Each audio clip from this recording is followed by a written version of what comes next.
तो डीएसएसबी में assistant superintendent के एग्ज़ाम की प्रिपरेशन आप कैसे कर सकते हैं, इस वीडियो में इसके बारे में बात करते हैं। देखिए, जो डीएसएसबी का असिस्टेंट सुपरिटेंडेंट 2026 में होने वाला है, जिसकी डेट आ चुकी है। एग्ज़ाम डेट है 1 जुलाई। 1 जुलाई से एग्ज़ाम स्टार्ट हो जाएगा। तो सबसे पहले इस एग्ज़ाम के बारे में अगर आपको कुछ मैं प्रिपरेशन स्ट्रेटेजी बताऊं, तो सबसे पहले आपको अपनी स्पीड पे बहुत ज़्यादा काम करना पड़ेगा, क्योंकि इसमें स्पीड ना बहुत ही अति लेवल की स्पीड चाहिए। क्योंकि आपके पास है टाइम, इसमें आपके पास होंगे 2 आवर्स, और 2 आवर्स के अंदर अंदर आपको 200 क्वेश्चंस से जो है डील करना है। और 200 क्वेश्चंस में आपका मैथ्स भी है, जिसमें कि जीके भी है, इंग्लिश भी है, हिंदी भी है और जीएस भी है।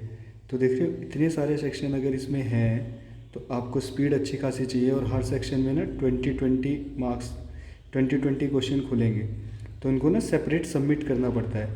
एक डीएसएसबी के एग्ज़ाम में ये बड़ी प्रॉब्लम होती है। तो आपको फटाफट ओपन करना है, फटाफट। मान लो आप मैथ्स अटैम्प्ट कर रहे हैं तो मैथ का पार्ट 1 खुलेगा, 20 क्वेश्चन आपने किए, फिर पार्ट 2 पे आप स्विच कर दोगे और पार्ट 2 ख़त्म करोगे। तो ऐसे ही चलेगा ये। तो स्पीड बहुत ज़्यादा ज़रूरी है।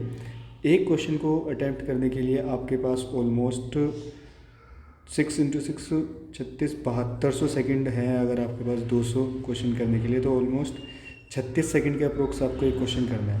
तो आप जब भी मॉक लगाएं, सबसे पहले मैं यही कहूँगा, स्पीड पे। मान लो आपको आता सब कुछ है, यू नो एवरीथिंग, मैथ्स आता है आपको, जीके आती है, इंग्लिश आती है, हिंदी आती है, जीएस आती है, बट आपके पास आपने मैथ्स में इतना टाइम दे दिया कि आप आगे वाले सब्जेक्ट्स के साथ तो डील ही नहीं कर पाए।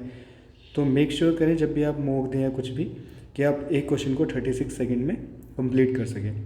अब रही बात इसकी कि भाई मैथ्स कहाँ से करें, जीके कैसे करें, इंग्लिश कैसे करें, तो मैं सबसे पहले आपको इंग्लिश बताता हूँ, because I am a teacher of English language. English के 2 सेक्शन आएंगे, इसमें जो 2 पार्ट खुलते हैं, एक में तो प्रॉपर ग्रामर होगी, ठीक है, प्लस वोकैब होगी। और जो आपका पार्ट 2 होगा ना, उसमें क्या होगा, रीडिंग कॉम्प्रीहेंशन होगा उसमें साथ में। तो रीडिंग कॉम्प्रीहेंशन आपका अच्छा होना चाहिए, क्योंकि 36-36 सेकंड है आपके पास सिर्फ एक क्वेश्चन करने के लिए। तो या तो ये रीडिंग कॉम्प्रीहेंशन फर्स्ट पार्ट में मिल सकता है या सेकंड पार्ट में मिल सकता है। अब यहाँ पे आपको पहले टेंसेज हो गए, सब्जेक्ट वर्ब एग्रीमेंट हो गया, है ना, डायरेक्ट इनडायरेक्ट के क्वेश्चन आते ही आते हैं, एक्टिव पैसिव के क्वेश्चन आते ही आते हैं। डीएसएसबी के अभी कितने भी एग्ज़ाम हुए हैं, आप कोई चैप्टर करो ना करो, डायरेक्ट इनडायरेक्ट और एक्टिव पैसिव प्लस वोकैब तो मैंडेटरी है ही। वोकैब और फ्रेजेस आते हैं इसमें। तो फ्रेजेस के लिए तो आप, अगर कम टाइम है आपके पास, तो 700 फ्रेज वाली सीधा नीतू मैडम की किताब उठा के उसमें से एक बार रगड़ दो। अगर आपके पास टाइम है तो टॉप रिपीटेड ब्लैक बुक में ना, ब्लैक बुक के अंदर टॉप रिपीटेड दिए रखते हैं, टॉप 100, टॉप 200। तो टॉप 200 आप उसमें से कर लो अगर कम टाइम है, नहीं तो पूरी पूरी बुक पढ़ के आराम से कर सकते हो आप। डायरेक्ट इनडायरेक्ट बहुत ज़रूरी है, एक्टिव पैसिव बहुत ज़रूरी है, वो क्या अब आपको करनी ही करनी है, ठीक है। एरर के क्वेश्चन आते हैं, उनको आप, मिरर ऑफ कॉमन एरर की किताब आती है, मिरर ऑफ कॉमन एरर, उसमें ज़्यादा नहीं, 20-20 क्वेश्चन का एक सेट रोज़ कर दो, तो आपका काम सेट हो जाएगा, ठीक है।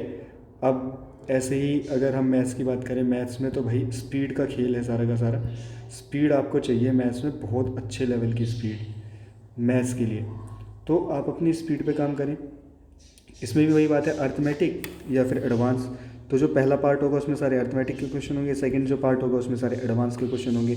परसेंटेज, सीआईएसआई में देखो, ये क्वेश्चन जो अभी भी डीएसएसबी में कई बार आया है सीआईएसआई के, कि 2 साल का डिफरेंस निकालो। अब सीधा सा फॉर्मूला है, CI - SI = PR²/100, ये वाले तो फॉर्मूले, है ना। परसेंटेज हो गया, टाइम एंड वर्क हो गया, स्पीड, टाइम एंड डिस्टेंस हो गया, ये करो आप, है ना। 2D और 3D कर लो एडवांस में, अगर ज़्यादा टाइम नहीं है तो 2D 3D कर लो, ये आते ही आते हैं।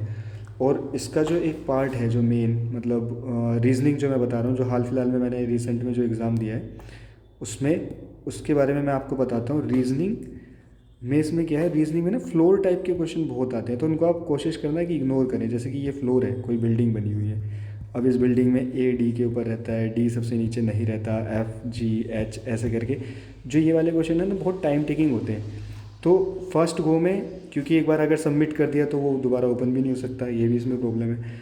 तो आप क्या करें, इसको इन क्वेश्चंस को लास्ट में डील करें। यानी कि जो आपने सपोज करो 20 नंबर का कोई सेक्शन खोल रखा है रीजनिंग का, उसमें अगर ये क्वेश्चन आता है, फर्स्ट गो में इसको स्किप करें, 20 क्वेश्चन आपको जितने आते थे वो कर लिए, लास्ट में आके आप एक बार ट्राई करो, हो रहा है तो ठीक है, नहीं तो स्किप करके आगे बढ़ो, वरना पूरा पेपर ख़राब हो जाएगा, ठीक है। रीजनिंग का ये है। और रीजनिंग में ज़्यादातर अगर रीजनिंग को टफ ही यही दो टॉपिक बनाते हैं इनमें, एक ए वाला और एक सीटिंग अरेंजमेंट, ए डी के सामने बैठा है, एक्स यहाँ बैठा है, 6 लोगों की सीटिंग आ जाती है, ये चीज़ रीजनिंग को टफ बनाती है, तो इनकी प्रैक्टिस करना है। नंबर सीरीज़ कॉमन है, हर पेपर में आता है, ABCD XYZ ये वाले टाइप, ये आप कर ही दोगे, ठीक है। इंग्लिश मैंने आपको बता दिया, मैथ्स बता दिया, रीजनिंग बता दिया। जीके में तो देखो क्या है भाई, दिल्ली की जीके थोड़ी बहुत पढ़ लेना, थोड़ी बहुत, ज़्यादा नहीं आता, वैसे तो SSC टाइप का ही है ये भी पेपर, ठीक है। और भाई करंट अफेयर 1 साल के कोई भी एक वीडियो उठा के, या स्पीडी नाम की जो किताब आती है ब्लू वाली, स्पीडी से आप स्पीडी के MCQ कर दो बस बैक साइड के, ठीक है। और पॉलिटी के मेजर आर्टिकल्स, हिस्ट्री की मेजर वर्ड्स, ये सब एक बार करनी ही पड़ेंगी, मैंडेटरी है। इकोनॉमिक्स में फ्लड वगैरह से रिलेटेड जो क्वेश्चंस हैं वो, ये सारे कर लेना। बाकी मैं अभी एनालिसिस करता हूँ और आपको बताऊँगा कि आजकल क्या चल रहा है DSSB में, ठीक है। और अगर किसी का कोई डाउट रहता तो भाई पूछ लेना बाद में। आज के लिए इतना ही, धन्यवाद।